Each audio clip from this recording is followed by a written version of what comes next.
અને મહત્વના સમાચાર છોટાઉદેપુરના પાવીજેતપુર તાલુકામાં સિંચાઈનો સુખી ડેમ આવેલો છે, જેમાં છલોછલ પાણી ભરેલું હોવા છતાં છેલ્લા 2 વર્ષથી ખેડૂતો સિંચાઈના પાણી માટે વલખા મારી રહ્યા છે. કેનાલના રિનોવેશનનું કામ પણ નથી થતું અને ધીમી ગતિએ ચાલતા કામથી ધરતીપુત્રોની મુશ્કેલીમાં વધારો થયો હતો. જ્યારે ખેડૂતો પાકમાં પાણીની જરૂર હતી ત્યારે પાણી ન મળ્યું અને હવે ચૂંટણીના સમયે કેનાલમાં પાણી છોડવામાં આવ્યું છે. આ વિસ્તારના મતદારોને લલચાવવા માટે પાણી છોડવામાં આવ્યું હોવાનું ખેડૂતો કહી રહ્યા છે. ત્યારે કેનાલમાં હાલ ખેડૂતના પગના તળિયા પણ ભીના થાય એટલું પાણી છે. ત્યારે આ પાણી કઈ રીતે ખેડૂતોના ખેતર સુધી પહોંચશે એ એક સૌથી મોટો સવાલ છે. જો કે સિંચાઈ વિભાગના અધિકારીઓને આ અંગે સવાલ કરતા તેમણે ટેસ્ટિંગ માટે કેનાલમાં પાણી છોડ્યું હોવાનું રટણ કર્યું છે.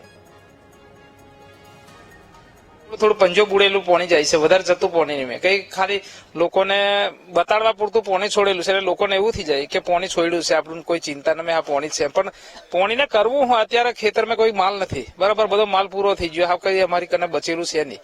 કઈ પાણી વારવા જેવું ને ખાલી કઈ જાય તે હોય, અમારે કઈ કશું કરવાનું નહીં. પાણી શું કરવાનું?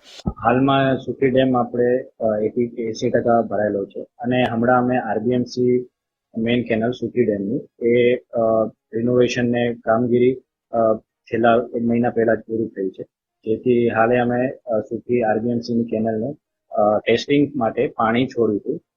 જેથી અમે શું કહેવાય આગામી જે રવિ સિઝન છે એમાં જ્યારે પાણી આપવાનું થાય તો એ માટે અમે હાલે ટેસ્ટિંગ કરવા માટે પાણી છોડ્યું હતું.